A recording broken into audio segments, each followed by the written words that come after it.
Who's that? Commander Claw. Who's bad? Commander Claw. Welcome. I am Commander Claw. If you haven't been watching these videos, a giant welcome and thank you for clicking on this video because I like to do this format where I just share 5 cards. I might sprinkle a couple surprises in there, but they might be just based on different themes and different strategies with the commander. Uh, Also, I want to encourage you guys to subscribe. I'm trying to hit the 1,000 mark for subscribers. So if you are clicking this and you're in the Innistrad Remastered time frame going on right now, because it is January 16th as I'm making this video, I would really appreciate that because I'm trying to get 1,000 subscribers right before the Aether Drift set releases. And without further ado, I do want to talk about Grimgrin Corpse-Reborn over here on the right-hand side. It's actually a favorite commander. I fell in love maybe about like 2 years ago. The reason why is because I do play zombies. You know, you're going to find, if you like zombies, you're going to find zombie commanders. They just navigate to you, right? Like, it happens. So let's get right into the card. Let's talk about what the card can do. Uh, I'm locked in, so I'm ready to just spill all MTG, just knowledge and experience. And at the end of the video, check out the comment section below. I'd like to ask you guys what other great cards go with this commander, because when other people watch this video, they read the comment section and they may be like, dang, I didn't think about that card. So this is really like a great starter, great starter thing for Grimgrin Corpse-Reborn.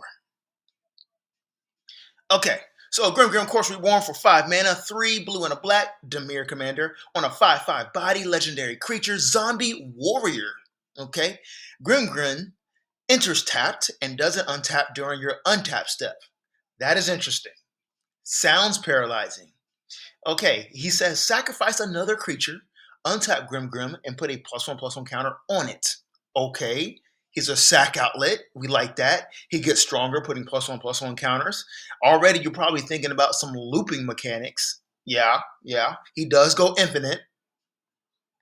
Anyways, whenever Grimgrin attacks, destroy target creature defending player controls, then put a +1/+1 counter on Grimgrin. So, not only is a sack outlet, possible infinite loop, he also is creature removal upon attack. And he still gets stronger whatever mechanic you decide to use. That is pretty cool. The only thing that's probably really like discouraging is he costs 5 mana. But with these abilities, he better cost 5 mana. And if you build him accordingly, your pod's not going to let you really play with this guy, but you will be in Dimir control. So let's get started with the first card. And Grimgrin is a scab created by Geralf and named after his sister Gisa. The only weakness zombies from Innistrad have is fire.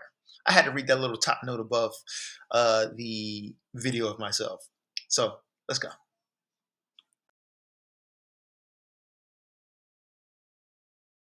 Okay, so the first card I am suggesting, or if you would like to brew with her, is Gisa and Geralf for 4 mana, 2 blue and a black. It is a legendary creature, human wizard. Literally, these are the zombie creators for the MTG lore, right? They are wizards, scientists that are Innistrad that have put zombies back together from different humans' body parts. Whatever. Anyway, when Gisa and Geralf enters, mill 4 cards. Once during each of your turns, you may cast a zombie creature spell from your graveyard. So, why I'm suggesting Gisa and Geralf is because she could be used as a creature control on each of your turns. So, the 2 cards I have to the right of Gisa and Geralf is Accused Marauder, Fleshbag Marauder. What do? Is when they ETB, they make players sacrifice a creature. However, a Cursed Marauder on the left, in the middle, is my favorite. For 2 mana, Zombie Warrior, when he enters the battlefield, each player sacrifices a non-token creature. So that's really good because nowadays players have a bunch of tokens, and if they don't have to sacrifice a legendary creature or their commander, they'll most likely sacrifice a token. So this negates all that criteria. They will be sacrificing probably their commander or one of those potent creature cards that's on the battlefield. While Fleshback Marauder, each player sacrifices a creature.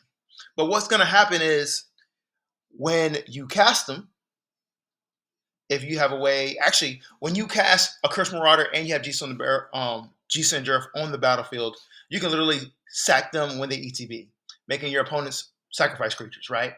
Then you can do it again because Gisa and Geralf is on the battlefield, which allows you to cast zombie creature cards from your graveyard. So there you go. You can do this on the turn that it comes in at least twice. Otherwise, it's once per turn. Pretty nasty. Pretty nasty. Control the board.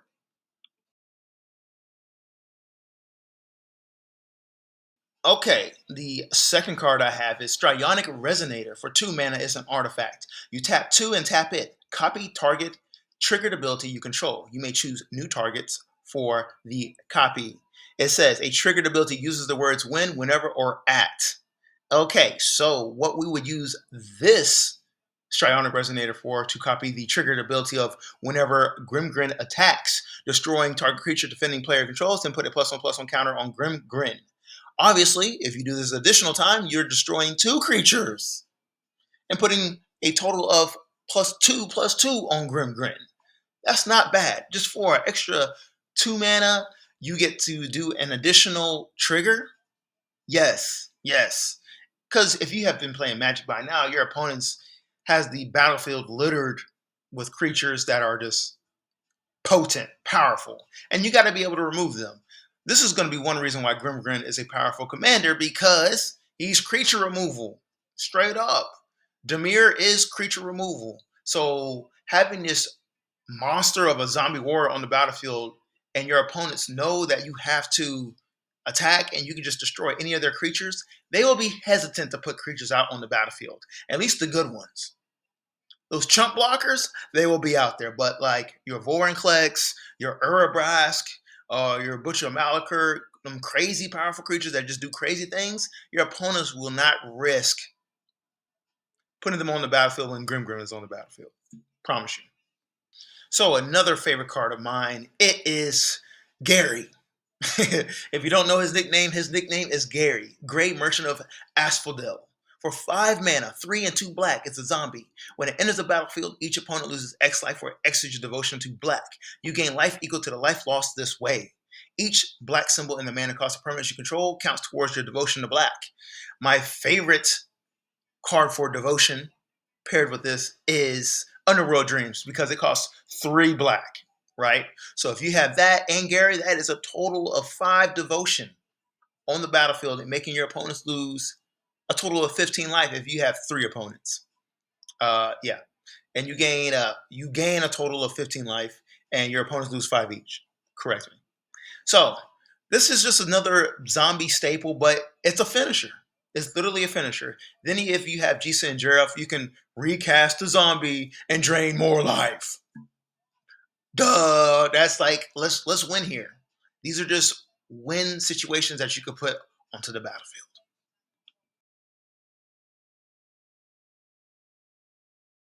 So we need to control the board. Yes, I kind of briefly described that with Gisa and Geralf, what you can do with those zombies. So what you need to consider is these are different mechanics, built-in combination of creatures and mechanics that can be added to your Grimgrin deck, right? And actually any other deck too. These are just blue-black creatures. But let's talk about some staples. And I'm sorry, I kind of stuck with the staples on this because I kind of realized there's a bunch of new players and they may not have seen all these cards or don't know the effect and how powerful it really is. Like, there's one thing where you read it on a comment string or a forum, but when somebody's actually talking about it, it hits different. It just hits different. Let's start off to the right here. We got Gravepact. Ooh, remember that devotion with Gary? Okay, it costs 1 and 3 black. Ha! Ha! That's 5 all. That's 5 again, y'all. 5. Anyway, Gravepact for 1 and 3 black is an enchantment that says whenever a creature you control dies, each other player sacrifices a creature. Literally, you're doing that with Gisa and Geralf and those additional zombies. You're just controlling the board. If you have a sack outlet and a bunch of creatures, you can just sack the creature, forcing your opponents to remove their creature. Gravepact is a little pricey. I don't know the price right now, but hold on. Let me see if I can find it real quick. Let me find the price of Gravepact. Give me 1 second. I'm on my phone trying to find it real quick. I'm guessing it should be like at least a $5 card because the other one I want to talk about. No, I'm sorry. It's 15. It's a $15 card. It's a staple, straight up. So if you plan on buying it, plan on investing. Anyway, Butcher of Malachor is a more budget-friendly version, and it's on a creature. And remember, creatures can't be removed, but it's still just as effective. For 7 mana, 5 and 2 black, 5/4 vampire warrior with flying. It says whenever Butcher of Malachor or another creature you control dies, each opponent sacrifices a creature. We're just doing that. And remember, Grimgrin has a sacrifice outlet built onto him. So if you have another creature, you can just sacrifice that creature, controlling your board, controlling your opponent's board.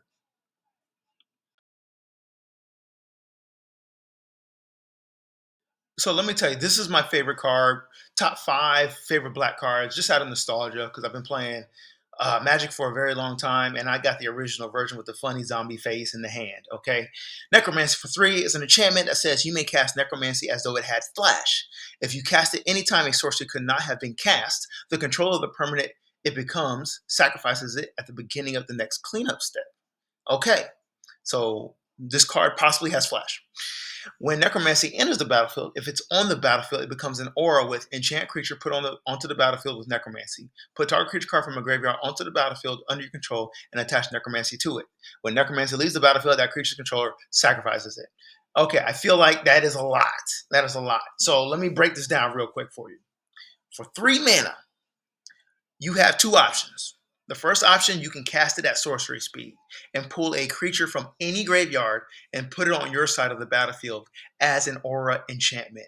When you do, at the end of that turn, you have to sacrifice the enchantment, which ultimately sacrifices the creature. Why is this good? Because there could be a game-changing creature with a powerful ability that you might need to use to win the game. There's a bunch of creatures that do amazing things. And to be able to have access to any player's graveyard and steal that creature is very powerful. Okay, option number 2. You can cast it at sorcery speed, which means it's on your turn, and you literally just take a creature from your graveyard and cast this as an aura enchantment, and the creature's yours, and you do not sacrifice the creature or the enchantment. Easy as that. This is a really good card. Add it to your, especially the mirror deck. It's just, I feel like it's just super powerful. So for 3 mana to steal any creature from any graveyard, that's a win-win. So if you enjoyed this video and you made it to the very end, thank you very much. Please subscribe. Let me know, are there any more cards that work well with Grimgrin, because this is a community page. I like to make these videos as just like conversation starters, almost like forums. So people just add comments down below and you just read them and get more ideas versus scouring the internet and trying to finding different outlets and different sources and reading and yada, yada, yada, right? But Grimgrin, definitely an awesome commander. If you love zombies, definitely recommend him. Try him out. Remember, he's super powerful because he's a sacrifice outlet and creature removal and loops with an infinite combo. I didn't describe the combo, but if you know the combo, go ahead and put it in the comment section below. Peace out, y'all. Thank y'all.